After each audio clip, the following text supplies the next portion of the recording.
BPWcast, a voz que inspira. Olá, nós estamos em mais um BPWcast. Você é o seu projeto mais importante. Eu sou Nayara Dalef. Eu sou Vânia Silva. E nós estamos aqui hoje para mais um episódio. Episódio que, mais uma vez, juntos com a Faculdade UnoOeste, estamos aqui analisando, compartilhando e com os nossos professores conversando sobre os resultados dos alunos no projeto de curricularização. Por isso, nessa manhã, nós temos o grande orgulho de receber aqui no nosso estúdio o nosso querido professor Mastellini, que é professor de Direito Constitucional, o nosso professor Luzimar, que é professor de Direito do Trabalho, o nosso professor Pavarina, que é professor aqui de Direito Penal, e o professor Maurício, que é o professor de Direito Civil. Muito obrigada pela presença de todos vocês. Eu tenho certeza que será um episódio maravilhoso e de alcance não só para os nossos alunos da faculdade, mas para todas as ouvintes da BPW do âmbito nacional. Diante disso, eu passo, então, a fala para a nossa querida Vânia, que vai começar a nossa entrevista com o primeiro entrevistado. Isso, hoje nós temos aqui o Dr. Sérgio Mastellini, professor de Direito Constitucional, e vai responder para nós algumas perguntinhas importantes durante esse episódio. Como foi, professor, desenvolver a temática, o direito fundamental a um trabalho digno com os alunos do curso de Direito? Olá para todos e todas. Olha, o tema ele é extremamente relevante na medida em que todas as pessoas precisam buscar sua autonomia. E a autonomia, que eu digo, é a autonomia financeira. E você conquista isso por meio do trabalho. Sim. Tá certo? E com base nisso, né, a autonomia promovida em razão do trabalho, a autonomia econômica, o direito das pessoas em ter uma dignidade no seu trabalho é essencial, tá certo? É a garantia que todas as pessoas que tenham acesso a um trabalho que atenda às suas necessidades básicas, respeitando a sua dignidade como ser humano. Esse direito compreende não apenas a existência do emprego, mas também de condições de trabalho justas, seguras e que permitam a vida com igualdade, tá certo?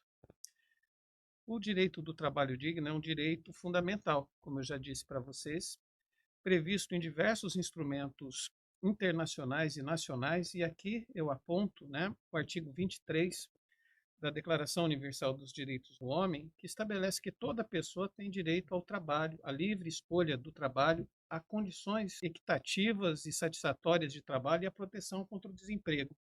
Todos têm direito, sem discriminação alguma, a salário igual por trabalho igual. Quem trabalha tem direito a uma remuneração equitativa e satisfatória que lhe permita e a sua família uma existência conforme a dignidade humana e completada, se possível, por todos os outros meios de proteção social. Toda pessoa tem o direito de fundar com outras pessoas sindicatos e de se filiar a sindicatos para a defesa dos seus interesses. Embora isso pareça óbvio, né, é uma conquista, é uma luta contínua, né, principalmente em razão dos eventuais conflitos que vão ocorrer entre o capital e o trabalho, tá certo? Mas não há promoção ao capital sem que o trabalhador, como consumidor, como massa consumidora, esteja presente. A proteção ao trabalho e ao trabalhador, essencialmente, é um dos institutos de proteção do capitalismo, tá certo? Só você protegendo o trabalhador, dando condições a ele de se desenvolver de forma digna, tendo um salário digno, tendo um tratamento digno, você vai conseguir ter uma massa de consumidores de modo a fomentar ainda mais o capitalismo, tá certo? Não é excludente proteção ao trabalho do empreendedorismo. É necessário que isso exista, que isso se perceba a dimensão e a necessidade que todos nós temos que ter. Então, protegendo de forma digna o trabalhador, você vai estar protegendo também o mercado de consumo, você vai estar favorecendo o capitalismo. A Constituição Federal Brasileira, no seu artigo 7º, assegura um conjunto de direito a todos os trabalhadores, entre eles a remuneração justa, a jornada de trabalho adequado, o direito à proteção contra o desemprego, a igualdade salarial, por trabalho igual, a segurança e higiene no trabalho, a proteção à maternidade, a proteção contra a violência no trabalho, a liberdade de associação sindical, dentre outros. Tá certo? O trabalho digno, meus amigos, né? Amigos e amigas, compreende uma remuneração justa, uma condição de trabalho segura e saudável, carga de trabalho razoável, tá certo? Né? Ontem mesmo eu li a respeito de que determinadas empresas estão contratando empregados por meio de aplicativos, tá? Como se fosse um Uber. A uberização do trabalho, e isso vai contra efetivamente a partilha, vai contra o sistema capitalista de distribuição de riquezas. A concentração de riquezas é oposição ao capitalismo, tá certo? Quem não percebe isso, quem não percebe a necessidade de um tratamento digno ao trabalhador, é um concentrador de renda. Uma sociedade que não percebe essa necessidade da proteção ao trabalhador rompe com os mais comezinhos princípios dos direitos do ordenamento jurídico brasileiro e de um sentimento de coletividade e de partilha. É necessário também, né, que um trabalho digno leve em consideração uma carga de trabalho razoável. Não é só trabalho, não é só trabalhar 12 horas. É necessário que dentro da jornada de trabalho o trabalhador possa viver em família, tá certo? Não é possível viver em família apenas exercendo atividade laboral. A base da sociedade é uma família forte, com valores familiares fortes. Se você menospreza o tempo do trabalhador dentro da família, você acaba causando um dano mais do que da vida dele, mas um dano social como um todo. É fundamental a proteção contra a discriminação e o assédio ao trabalho. Não apenas ao assédio sexual, mas ao assédio moral. Tratar o trabalhador como um parceiro, não como um oponente. Liberdade sindical e negociação coletiva. Igualdade de oportunidades. Homens e mulheres são iguais, né, perante a lei. As mulheres, efetivamente, em regra, têm uma jornada dupla. Tem o seu trabalho comum e, além disso, o trabalho dentro de casa. Então, é necessário que o casal perceba que todas as tarefas têm que ser distribuídas equitativamente, dentro de casa como fora de casa. Além disso tudo, é necessário que os trabalhadores tenham acesso à previdência social, tá certo? Tenham o direito de, num determinado momento, passando por alguma dificuldade no curso do seu labor, ele possa se afastar e ter o Estado como seu protetor, o substituindo quanto à sua remuneração. O papel do Estado, além de estabelecer regras protetivas ao trabalho, é necessário que ele fiscalize, que ele combata os desmandos, que ele combata tudo aquilo que venha a atentar contra o trabalhador, contra a família do trabalhador e contra relações abusivas que podem ocorrer dentro da relação de trabalho. A fala do professor Marcelini vai ao encontro da nossa segunda pergunta, que acho que já ficou aqui muito bem respondida, porque o mês de maio também, aqui para a BPW, nós colocamos como pauta trabalho igual, salário igual.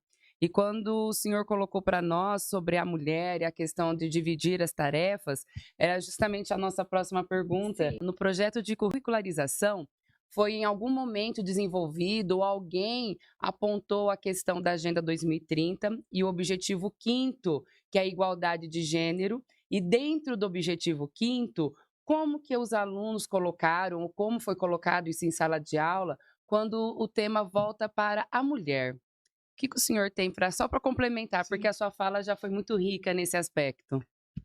Olha, as mulheres, elas têm uma luta constante e contínua de combate efetivamente à discriminação que elas sofrem. As relações de trabalho nada mais são do que uma manifestação daquilo que você encontra na sociedade, que é um machismo estrutural, tá certo? Se exige muito mais das mulheres do que dos homens em relação à família. Isso não é correto, tem que se romper. Isso causa danos, inclusive, dentro do ambiente de trabalho, e isso tem que ser combatido. De que modo?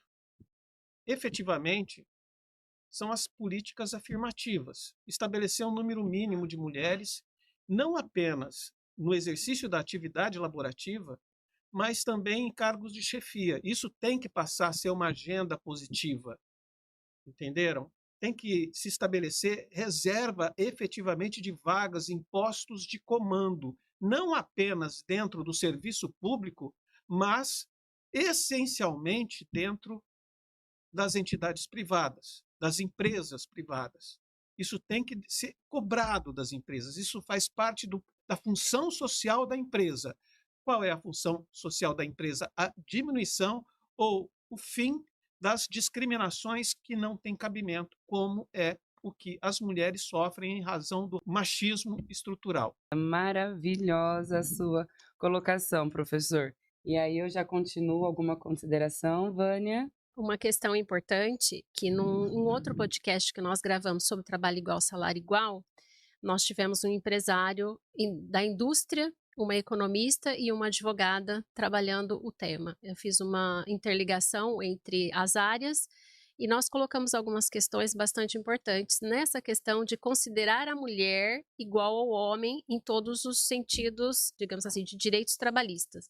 E ali foi colocado, o empresário, ele colocou uma creche dentro da indústria para que ele pudesse ter mulheres lá dentro, porque ele tinha só homens e ele sentia a necessidade e via a intensidade, né, de que a mulher oferecia o seu trabalho e às vezes ultrapassava os resultados dos homens.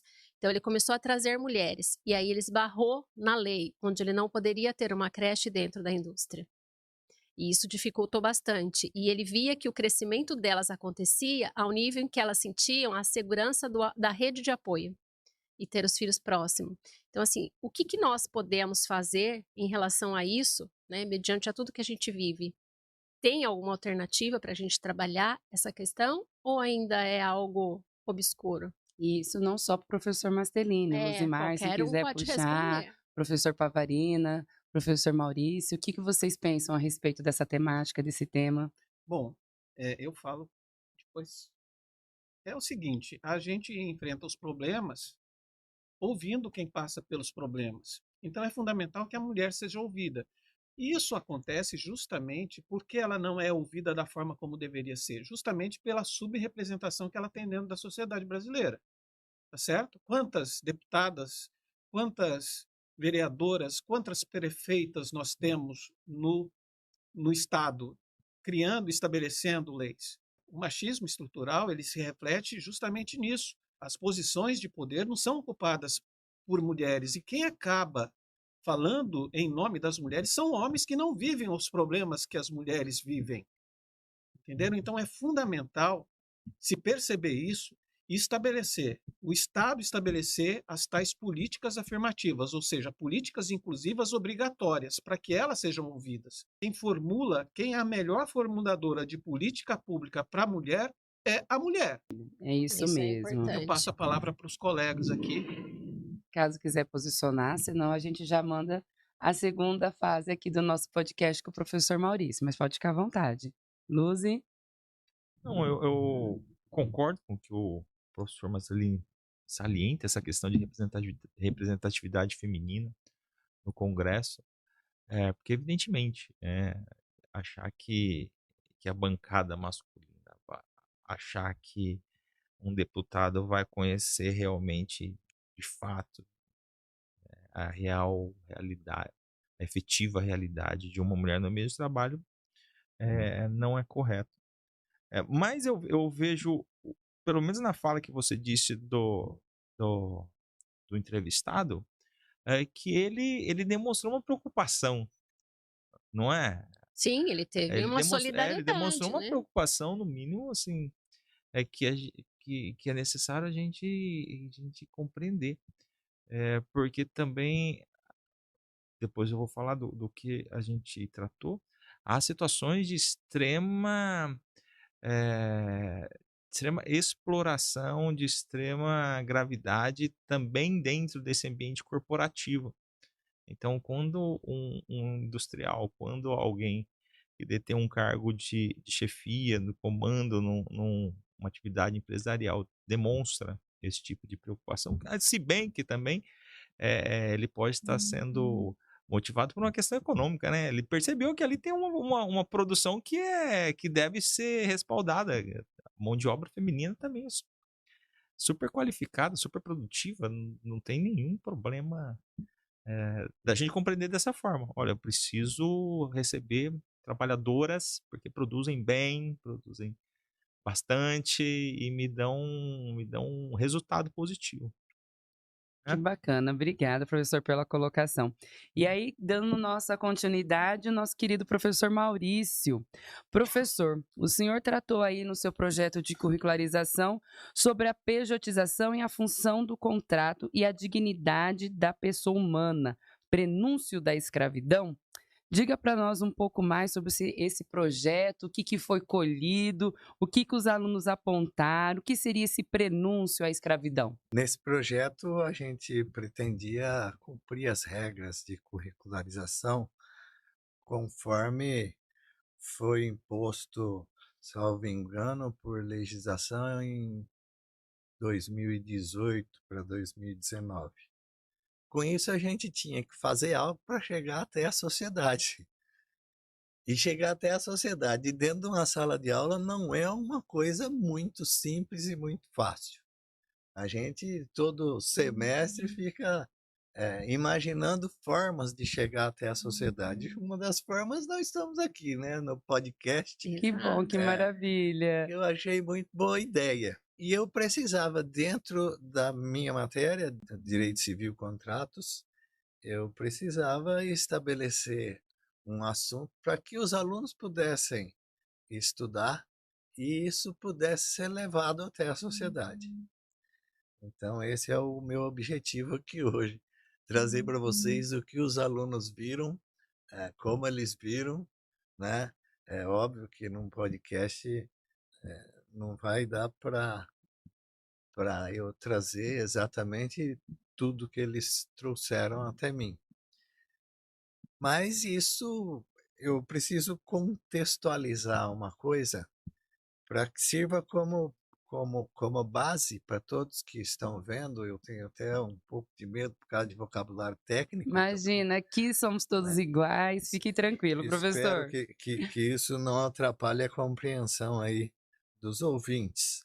Mas a gente partiu, isso partiu de mim, para mostrar aos alunos que houve um período no nosso país em que a bandeira da democracia era a bandeira da liberdade. Houve um período no nosso país que o ideal era que todo mundo fosse livre para fazer o que quisesse, obviamente, com as limitações legais. E durante esse período se fixou um princípio da autonomia privada dentro do direito civil como a bandeira da democracia dentro do direito civil. Então, eu teria aí o direito de contratar com quem eu quiser, do jeito que eu quiser, a hora que eu quiser, como eu quiser, e o que mais você imaginar. Obviamente, desde que a lei não proibisse. Mas naquele período, e eu estou falando aqui antes da Primeira Guerra Mundial, não tinha tantas limitações assim. O interesse econômico, embora eu não tenha vivido naquela época, me causa a impressão que o interesse econômico iria prevalecer sobre tudo isso. E para que a autonomia privada fosse garantida, nós precisaríamos recepcionar do direito romano a pacta sunt servanda, né? O princípio da obrigatoriedade. Eu posso contratar do jeito que eu quiser, como eu quiser, quando eu quiser, e isso tem que ser cumprido. Então, o princípio da obrigatoriedade significa a imposição de que pacta sunt servanda. As promessas devem ser cumpridas pelas partes. E a partir daí, então, parece que tínhamos uma sociedade feliz. Vem a Primeira Guerra, os meninos vão para a guerra. As meninas que até então ficavam em casa, e aí aquele problema de igualdade entre homem e mulher, em pleno momento, revolução industrial, em pleno momento de necessidade de mão de obra na indústria, não só pela guerra, mas porque o progresso tendia para isso. E tiramos as mulheres dentro de casa, botamos nas indústrias. O problema é que a guerra acabou. E quando a guerra acaba, é óbvio, falta postos de trabalho. Concomitantemente é isso, e eu estou falando isso no Brasil, mas concomitantemente a isso no mundo já se falava em indignidade da pessoa humana.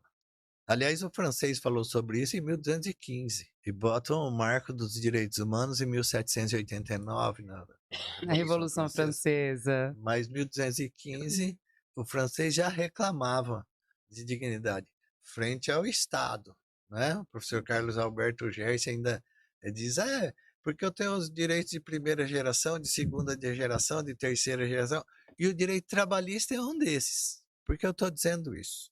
Na década de 30, mais ou menos pela metade, se salvo engano, 1936, teve uma lei, acho que 185, o governo era Getúlio Vargas, que estabeleceu no nosso país o salário mínimo. Por quê? Garantir dignidade da pessoa humana e também garantir que eu não posso contratar quem eu quiser, do jeito que eu quiser, a hora que eu quiser, como eu quiser, com jornada de trabalho assim ou assado. Vai poder contratar? Pode, mas vai pagar no mínimo tanto. A partir daí, se descobre, na doutrina chamam de dirigismo contratual, que o Estado tem que controlar algumas coisas na sociedade. Porque quem pode mais, ele tende a explorar os demais. E a partir daí, então, como eu vejo, tem um professor de Direito do Trabalho que teria mais propriedade de falar sobre isso se necessário, mas começam a aparecer os direitos trabalhistas necessários à época e, quem sabe, necessários até hoje. Sim, com certeza. E conforme o professor Mastelini já colocou, dignidade não é só ter um posto de trabalho. Dignidade é eu poder desenvolver a minha personalidade e ter tempo com a minha família e ter tempo de descanso me faz lembrar uma fala do professor Flávio Dino numa aula magna que ele fez há poucos dias aí na Universidade, acho que o Federal de Pernambuco. Ele diz que todas as vezes que eu estou tirando direitos do trabalhador, eu estou escravizando aquele trabalhador. E a partir daí é que ele passa a falar de pejotização, que é o assunto meu com os meus alunos. Não é necessário lembrar que no nosso país nós temos uma série de taxas, impostos e direitos trabalhistas. Eu não estou aqui dizendo que não deveria ter taxa, nem imposto, nem direito trabalhista. Eu só estou dizendo que quando se cobra tudo isso, é natural que a sociedade ou as pessoas que estão adstritas a esses pagamentos tentem se esquivar desses pagamentos. Criando meios que vão chegar na pejotização. E a partir daí, a gente primeiro tem o fenômeno da terceirização, né? E depois descobriram que terceirizar só ainda eu tenho que pagar férias, 13º, INSS e Companhia Limitada e pejotização. Então, meus alunos começaram a ver a matéria depois de ter mostrado mais ou menos historicamente esses acontecimentos, né? Temos que entender que a sociedade é muito mais dinâmica que o direito. O direito não vai dar conta de regular uma situação antes dela aparecer. Primeiro ela aparece, depois fazemos os nossos estudos, verificamos isso dentro da ética, dentro da moral, para depois isso tudo chegar dentro do direito. Dificilmente uma lei vem antes do Do fato, acontecimento. né? E eu acho que nós estamos num momento de transição, né? Há interesses que são antagônicos, mas pelo que eu pude sentir dos alunos, há uma só voz em todos os trabalhos. A primeira coisa, eu fiz 3 perguntas a ele. Pejotização, função social, pejotização e escravidão, e pejotização e dignidade da pessoa humana. Eu vou fixar na função social, né? Quando eu tenho a pejotização, e isso foi o que eles colocaram, nem por isso eu tenho algo ilegal. Porque o empreendedorismo, ele é salutar, mas ele não é salutar quando você traz a pejotização como fraude. E aí, quando eu trago pejotização como fraude, tem o professor Favarina aqui para nos explicar a responsabilidade criminal. Vou até antecipar o artigo 203 do Código Penal. Que relação teria com isso? Porque meus alunos escreveram isso para mim. Eu acho que foi você que andou falando sobre esse artigo para eles.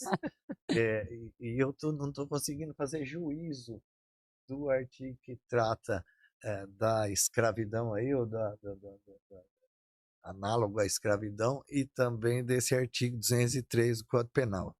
Mas o que eles trouxeram para mim é que a função social ela tem que existir para que haja equilíbrio. Trouxeram vários julgados aqui para mim e, essencialmente, eu não posso falar de função social do contrato quando, de repente, eu estou botando o sistema todo do INSS a perder. Exatamente.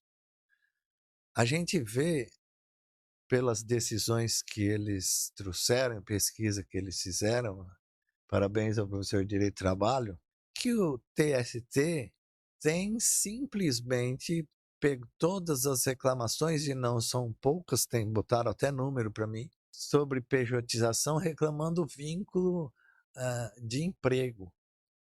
E aí, quando se reclama vínculo de emprego, ao meu ver, o tribunal competente é o Tribunal Trabalhista, que lida com o direito de trabalho, é a Justiça do Trabalho.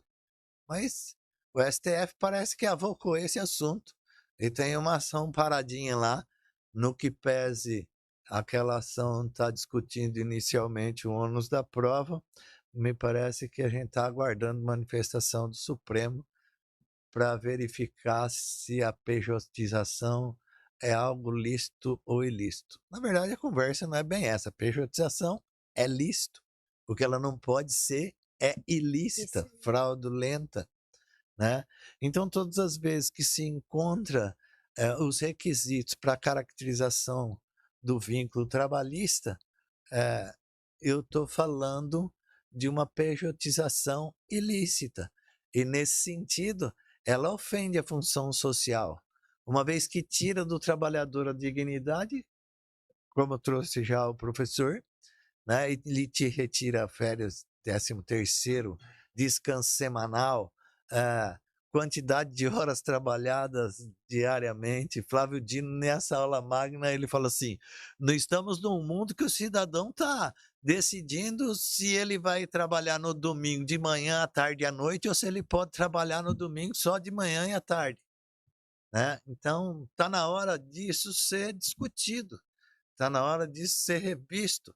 Obviamente que nós não podemos entrar e cair nessa discussão simplesmente com amor, porque eu tenho todo um sistema por trás disso.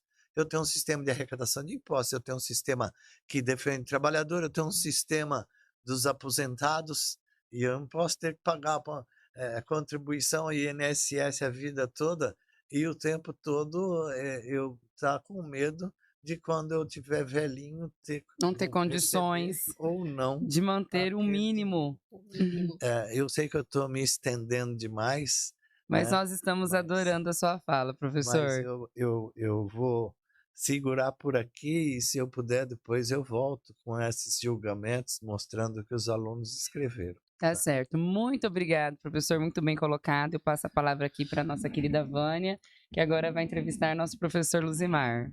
Eu tenho até uma pergunta para fazer para ele depois, mas eu vou deixar para o final. Temos agora o Dr. Luzimar Barreto, professor de Direito. Eu queria te perguntar o seguinte: quando você fala, né, desenvolver o tema escravidão moderna em cadeias produtivas mundiais como projeto de curricularização, como a temática é analisada no cenário feminino?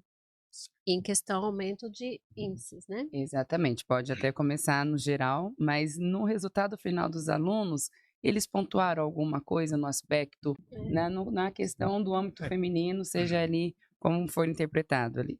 Não, tudo bem. Bom, vamos lá. Primeiro eu vou falar sobre a proposta do trabalho da curricularização. Qual que foi a intenção nossa quando nós propomos esse tema de trabalho de discussão na sala de... Eu já venho fazendo essa discussão já há algum tempo já. Já acho que é o terceiro ciclo de curricularização que eu utilizo esse tema. Para compreender aonde o fenômeno da escravidão moderna, muito embora eu não goste dos termos escravidão moderna ou redução análoga, porque eu acho que é um eufemismo para uma situação de extrema precariedade, né? Então a gente fica criando categorias que, na verdade, só tendem a disfarçar ou dar um outro contorno para uma situação que é de exploração mesmo subhumana. Você tratar uma pessoa de uma forma de explorar ela para além dos seus limites. E sempre quando esse tema comparece na graduação, comparece na sala de aula, há sempre como posso falar, um endereçamento direto do tema de escravidão à Idade Média, Antiguidade, ou um passado remoto aqui no Brasil, do século XIX, enfim. E quando a gente chama os alunos para a reflexão, fala assim, olha, a escravidão não acabou lá, com a assinatura da Lei Áurea, enfim, ou no mundo. A escravidão é um fenômeno atual. Existe a escravidão, infelizmente, em vários setores, na atualidade. E não é uma coisa distante da gente. Porque a gente fala de escravidão, a pessoa também fala assim, olha, mas lá, no país tal, lá longe. Como se fosse uma realidade, como se fosse algo fantasioso. E eu proponho em sala de aula uma análise, eu gosto bastante de fazer análise de cinema, de filme, e de documentários. Então, tem 3 documentários que eu utilizo em sala de aula. Um fala da cadeia produtiva de chocolate, né? Produção de chocolate. Outro fala da cadeia produtiva de roupa. Essa roupa mais baratinha que a gente compra em Shopee, que compra... Não sei se podia falar o nome da marca. Não tem Mas problema. que compra Nessas plataformas. nessas plataformas, né? E um outro que fala mais de trabalho, realmente trabalho na construção civil. E eu peço para eles analisarem. O filme do chocolate, os alunos chegam chocados depois que assistem o documentário sobre a cadeia produtiva do chocolate que a gente come, que a gente compra aqui no mercado, aqui perto de casa.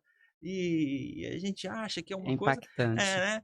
E na hora que a gente vai descobrir que na cadeia, lá na colheita do cacau, enfim, e os países que produzem cacau são poucos no mundo, é uma faixa no mundo bastante reduzida que produz cacau de qualidade para chegar nesses valores assim. Quanto mais caro o chocolate, mais mão de obra infantil, mais mão de obra escravizada, enfim, a mesma coisa com relação às roupas. Então, a intenção do projeto é desmascarar essa realidade. Na aquisição desse produto aqui, em algum lugar, é possível que tenha tido trabalho escravo. Trabalho escravo na compreensão da OIT, né? Que a OIT ela tem alguns parâmetros para identificar trabalho escravo, a questão relativa a trabalho forçado, servidão por dívida, enfim, alguns parâmetros para definir. Isso em nível mundial. E os alunos, quando chegam, eles depois vão comentar, eles comentam e falam, nossa, mas não sabia que era assim. Aí eu falo, mas como você acha que uma blusa vem lá da China, você compra, paga R$ 30 numa blusa que atravessou Oceano. atravessou o planeta, foi produzida, alguém, e você pagou R$ 30. Você acha que foi confeccionada, né? De que forma? De que forma? De que forma? E esse documentário que fala da cadeia produtiva têxtil, também fala dos problemas que a gente tem aqui no Brasil, né? Porque no Brasil também tem alguns lugares ali em São Paulo que tem mão de obra migrante, né? Trabalho estrangeiro, também submetido a condições também de escravidão. Então, enfim, seria essa a proposta do trabalho. Perceber que existe, perceber que é atual, perceber que está próximo de você. Porque se a gente não vê, se a gente não sabe que existe, a gente não se preocupa. Então, a situação existe. Agora, a questão que você coloca com relação ao trabalho feminino, né? Daí, na hora que a gente percebe isso daí, a gente vai levantar alguns dados também. Qual que é a população que está mais vulnerável a esse tipo, A essa a condição. essa condição? E é evidente, porque depois, na hora que você vai tratar dos dados, que você vai perceber que a gente tem uma população de estrangeiro, o imigrante é sempre mais vulnerável, e dentro desse grupo, sempre as mulheres vão estar, mulheres e crianças têm um percentual maior de escravização. E é interessante dizer que, para critérios da OIT, com relação à condição de escravidão, um dos parâmetros que a OIT reconhece é a questão do casamento forçado. A OIT, a Organização Internacional do Trabalho, ela entende que o casamento forçado é um aspecto que induz a escravidão. É uma das possibilidades de escravidão moderna. Então, existem grupos de estudo, grupos de trabalho, de combate. O problema do casamento forçado é que, em alguns países, ele tem uma base cultural muito, muito arraigada. A questão do casamento forçado, só para complementar, tem a questão também imbrincada com o trabalho doméstico, que acho que o professor Marcelino já iniciou nesse tema essa questão dessa sobrecarga de trabalho da mulher. Então, você força no casamento, você entrega para ela um trabalho doméstico, e às vezes você vai até cobrar dela um trabalho fora de casa, um trabalho nessas sociedades, né? Eu não sei como que funciona. É impactante, sim, esses dados que os alunos coletam. Assim. Uma coisa que é interessante falar é que há, na atualidade, em estimativas da OIT, algo em torno entre 40 e 50 milhões de pessoas no mundo vivendo em situação de escravidão. Florentino Gomes, ele tem 3 livros sobre escravidão, e num deles ele conta lá o fluxo de escravos no Brasil durante o período colonial, enfim, até o encerramento do ciclo de escravatura no Brasil. E ele diz que há registro de entrada no Brasil de até 4 milhões de pessoas escravizadas naquele período. O que nos permite concluir que, na atualidade, nós temos mais escravos do que quando o regime ele era legal, ele era permitido. A gente tinha um regime legalizado de comércio escravo no Brasil, tinha na América do Norte, tinha na Europa. Então, o volume hoje Muito maior. muito maior, né? Muito obrigada. Eu acho que não poderíamos ter pessoas melhores no mês de maio, justo no mês que nós colocamos a temática Trabalho Igual, Salário Igual no podcast. Nós estamos adorando. E para encerrar aqui, mas não encerrar no sentido de que depois nós não vamos abrir as falas para os 4 aqui falarem, né? Até se a Vânia tiver alguma pergunta. Mas agora eu passo aqui a palavra para o nosso professor Pavarina, que eu tenho muito orgulho de estar aqui com o senhor. Eu gosto muito dos demais, mas o professor Pavarina está na minha vida há muito tempo, né, professor? O professor Pavarina foi meu professor na graduação, e eu lembro que quando eu entrei na graduação, meu pai falava assim, você não me apronte na aula do Pavarina. Eu falei, não, pode deixar, pai, pode deixar. Eu conheço ele, pode deixar, você não me sai mais cedo. Mas eu nunca saía, você podia sentar no canto com o pessoal, mas eu não saía mais cedo.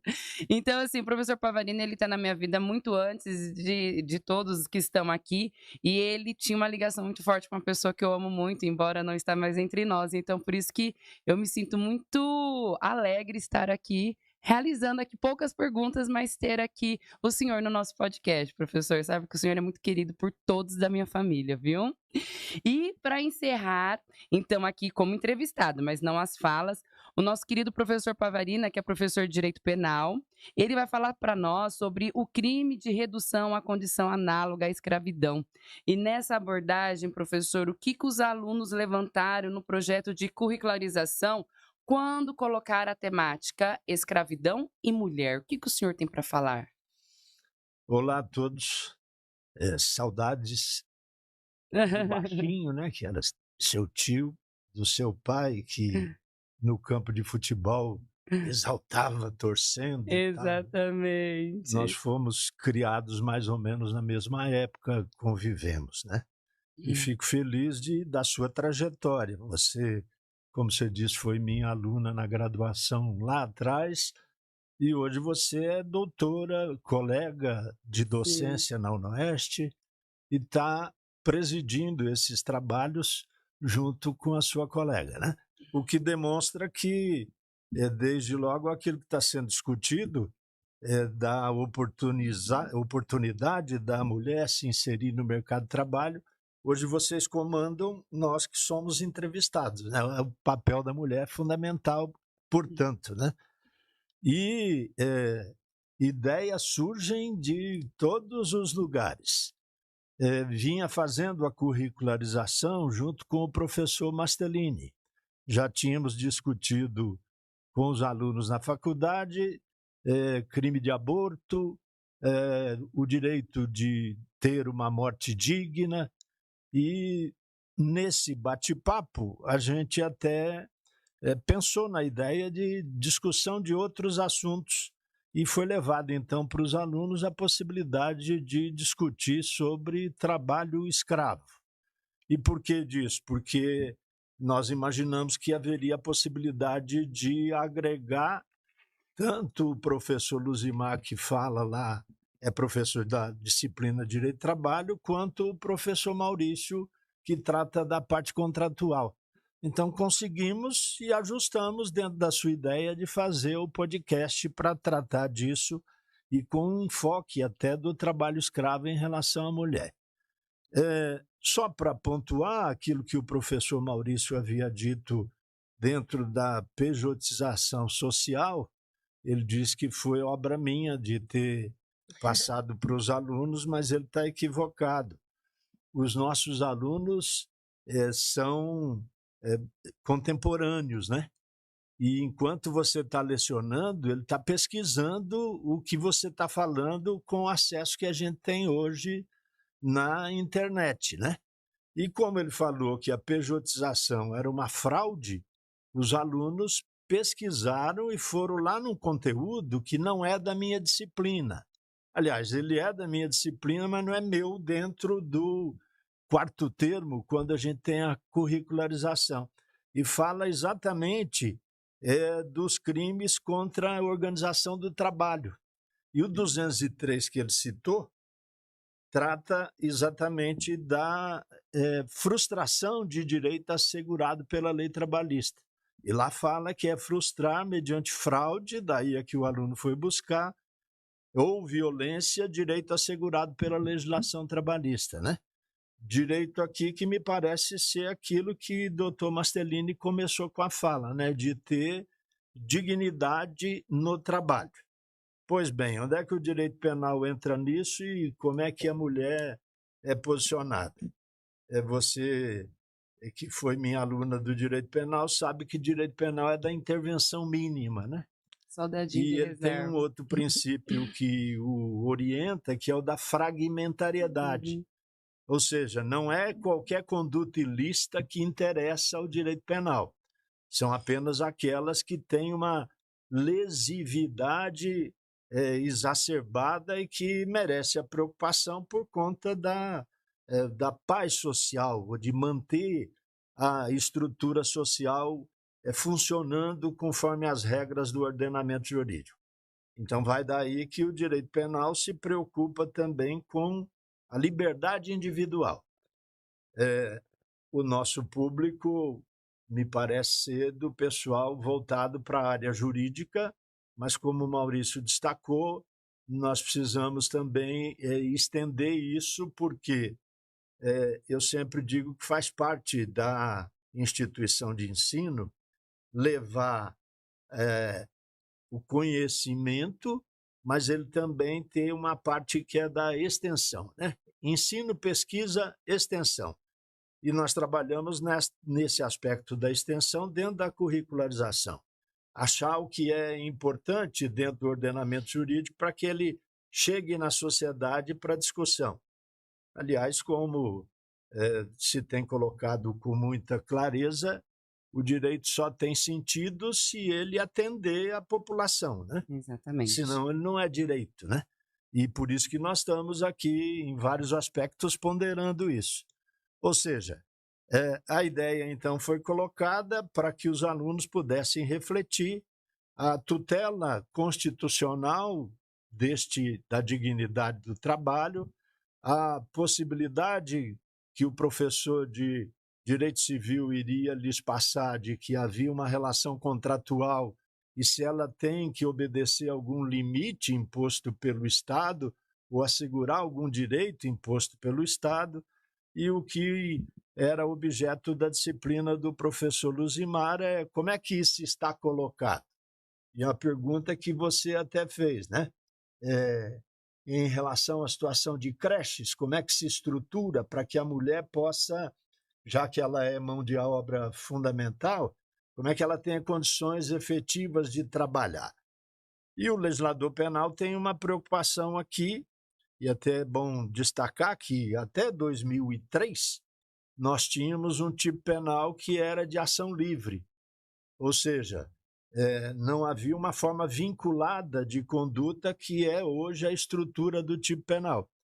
Hoje o tipo penal só se caracteriza o crime de redução à condição análoga de escravo se tiver numa das 5 hipóteses que taxativamente o legislador enumera, né? E que vai buscar lá na Organização Internacional do Trabalho a motivação para a mudança legislativa e para inserir no contexto atual. Ou seja, hoje nós só temos crime de redução à condição análoga do escravo se ocorrer aquelas situações que o professor Luzimar já referiu. O trabalho é forçado, o trabalho submete o empregado ou colaborador a uma situação exaustiva, então, que já foi colocado também, né? Ele não pode trabalhar de forma exaustiva a ponto de não ter vida social, a ponto de não ter contato com a família.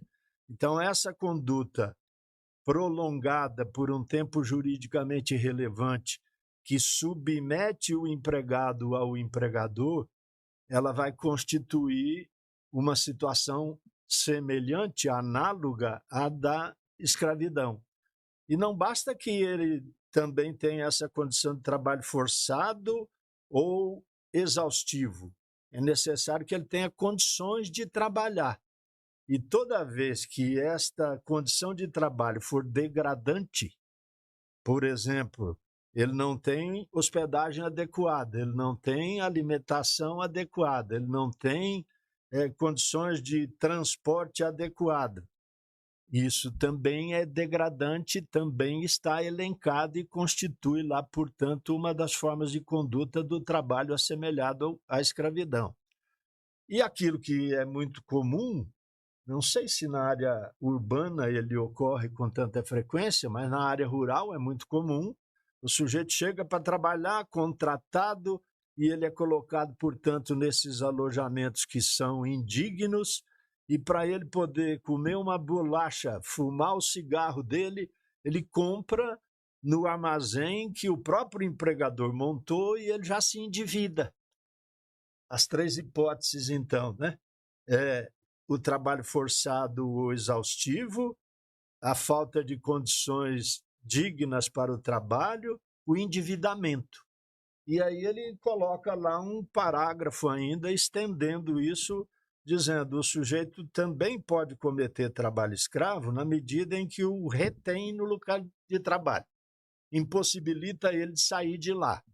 Então, talvez na área urbana, para ele poder dar uma fugida e procurar socorro na estrutura estatal seja mais adequado. Mas lá no Pará, lá no Amapá, nas fazendas longínquas, onde crianças trabalham, por exemplo, na extração de sisal e etc., é muito mais difícil ele se locomover. Então, o legislador fala que limitou por qualquer meio o transporte, também vai caracterizar a condição assemelhada à escravidão. E também ele coloca lá vigilância.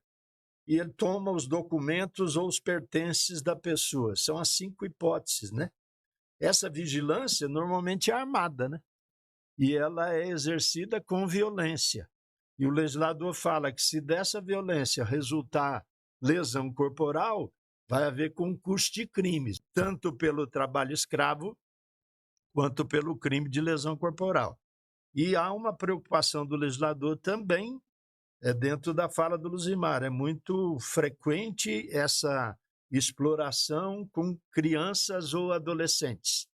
Então, sensível a isso, o legislador fala: a pena vai ser aumentada se o sujeito passivo nessa relação criminosa for criança ou adolescente. E também uma outra preocupação, que vem lá, percebe que as falas estão todas interligadas, né? Que vem lá daquela ideia de que a escravidão ainda campeia mundo afora e que mesmo aqui tendo havido absolvição é tema para uma outra discussão, né? Exatamente. Ela não ocorreu efetivamente, porque falaram: vocês hoje estão libertos. Para onde nós vamos? O que é que nós vamos fazer? Como é que nós vamos viver? E aí, então, ocupou as encostas, né? Ou as periferias das grandes cidades, onde essa população que foi jogada ao léu se acumulou. É por isso que nós temos uma sociedade ou um espaço social totalmente estranho, né? Esquisito, que leva a pensar que criminalidade só existe na periferia pobre, né? A periferia pobre é um outro tema para você poder discutir numa outra situação. Ou seja, também há aumento de pena se houver discriminação por questão de raça, cor, etnia e etc. Então, são 2 hipóteses em que a pena é aumentada e as 5 hipóteses em que a figura típica se caracteriza, todas elas que são lá taxativamente demonstradas. Na conversa com a doutora Nayara, havia uma preocupação que é da atividade que vocês aqui estão presidindo, de focar o trabalho da mulher. E batendo papo com ela, eu disse assim: na minha experiência policial, eu fui delegado de polícia, trabalhei na Polícia Civil 42 anos. Alguns anos eu trabalhei lá em São Paulo. E eu trabalhava num distrito que era da área lá próxima ao Brás. O Brás, em São Paulo, todo mundo sabe, é a área em que há comércio de confecção. E desde lá para trás, a preocupação com o trabalho escravo, Luzimar, em relação às mulheres que trabalhavam nessa área de confecção. E ele até exemplificou estendendo, né?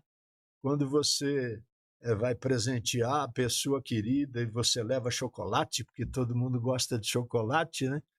Verdade. A gente se esquece de onde veio e a que custo o cacau chegou aqui para que virasse chocolate, né? E ele não é só daqui do Brasil, né? É lá da África, onde também essa situação de trabalho escravo ou de fome, de miséria extrema, a gente vê nos noticiários todos os dias, né? O direito penal, por ser de última ratio, ele vai ser aplicado apenas quando essa situação extrema ocorrer. Mas perceba que dentro do ordenamento jurídico, certas condutas, como é, por exemplo, o trabalho escravo, ela tem reflexo lá no direito constitucional que está tutelando, aqui no direito civil que está regulamentando, aqui no direito do trabalho que está defendendo essas situações, e caso ela ocorra, aí o direito penal, sancionador, punitivo, vem com a imposição de pena, de sanção, de privação da liberdade, que é a medida cabível aí nessa hipótese. Então, me parece que, atendendo à ideia lá da curricularização, a gente faz com que os alunos na nossa instituição de ensino tenham essa visão sistemática, né, da estrutura do nosso ordenamento jurídico. E o direito penal, eu lembro que nas aulas da faculdade chegava um certo período que nós tínhamos aulas, as turmas eram separadas e eu fiquei com a turma que era com o professor Pavarina e o professor Florestan. E Sim. ele falava, o professor Florestan falava assim, ó, vocês estão aqui diante dos soldadinhos de reserva, mas olha, não é um soldadinho qualquer, brincando, né? Porque assim, o que seria o soldado de reserva, né? É aquele quando todos os âmbitos do direito falhou, não teve como alcançar, vem o direito penal, né, no sentido de dar a pena, a punição, justamente em situações em que ocorrem o tipo penal. E exatamente nessa sistemática é isso. Quando nós temos aqui, usando todas as áreas do direito, né, colocando, olha, precisamos de um trabalho digno, é um direito fundamental. Aqui nós temos a escravidão, ela não pode ser aceita, né? Nós temos aqui a questão da pejotização, ela é aceita desde que não torne a fraude, se nada aqui mesmo colocando as situações não foram ali solucionadas, então nós vamos ter que invocar o quê? O nosso direito penal, né? Com a sanção, com a punição, como meio de trazer ali o que nós colocamos direito à paz social, né? Mas são todos temas que nós temos que colocar em reflexão todos os dias. É preciso que esses temas eles saiam dos muros da faculdade, né? E não só daqui da UNOeste, mas de todas as universidades.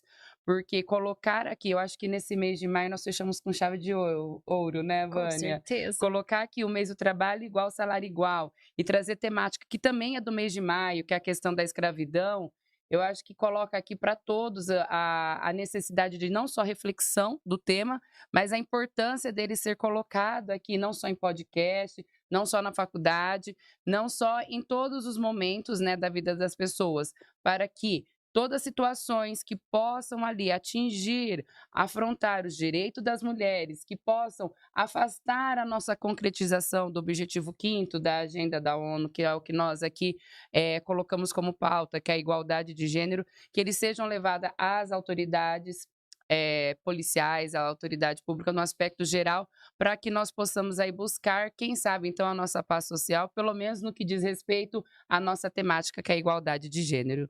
Então, aqui nessa manhã eu quero agradecer muito a presença de todos vocês, e agora eu abro a fala de forma ampla, se cada um quiser fazer alguma colocação final, a Vânia, alguma pergunta, fica aberto aqui para nós. Eu só levantei o dedinho agora para mim falar, porque o professor Pavarina falou, mas o direito penal, última ratio, né, do sistema jurídico.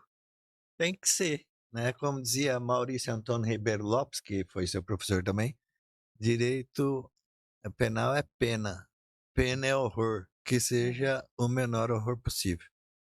Agora, eu não sei se quem está assistindo teve condição de entender, então eu queria explicar uma coisa. Nada impede que todas as matérias sejam aplicadas ao mesmo tempo. Embora o direito penal seja a última razão, é a última coisa que a gente deve procurar, qual é o bem jurídico que eu vou proteger, quando eu vou proteger aquele bem jurídico através do direito penal, é porque as outras áreas não estão dando conta. Exatamente. E isso, então, nos diz que eu posso tanto impor uma ação indenizatória, quanto cobrar a responsabilização criminal e cobrar lá os anos de horror que o professor Maurício Antônio Ribeiro Lopes dizia para a gente no curso de mestrado, né? Então, só quis fazer essa parte para deixar isso claro, porque senão a gente fica só no juridiquês, e de repente Exatamente. quem está lá do outro lado não consegue compreender bem. Talvez também seja interessante pontuar que se as pessoas que assistirem ao podcast souberem de alguma situação que possa ser caracterizadora de trabalho escravo, é só para deixar claro que isso foi delimitado pelo Supremo, a competência é da Justiça Federal. Portanto, quem apura é a Polícia Federal, né? O que também não impede que isso possa ser levado ao conhecimento da Polícia Civil ou, eventualmente, da Polícia Militar para constatar aquela situação, apurar e aí depois responsabilizar na esfera da competência da Justiça Federal. Muito obrigada mais uma vez e vamos torcer que sim, o nosso podcast aí pelo YouTube e Spotify possa alcançar outras fronteiras. Muito obrigada. Mais uma vez, muito obrigada a todos. Deixamos aqui também o nosso fraterno abraço a todas as associadas BPW. Espero que todos os ouvintes, nossos alunos, nossos amigos da Faculdade UNOeste, que aqui está conosco nesse projeto, também goste desse episódio que foi, na minha opinião, um episódio ímpar, né? Eu acho que ele foi o único, veio aí para fechar aqui com chave de ouro o nosso mês de maio e que também será aí mais um episódio para compor o nosso projeto da Comissão da Mulher dentro da BPW. Muito obrigada e, sendo assim, eu declaro encerrado o nosso podcast. Muito obrigada e um excelente dia para todos. BPWcast, BPWcast.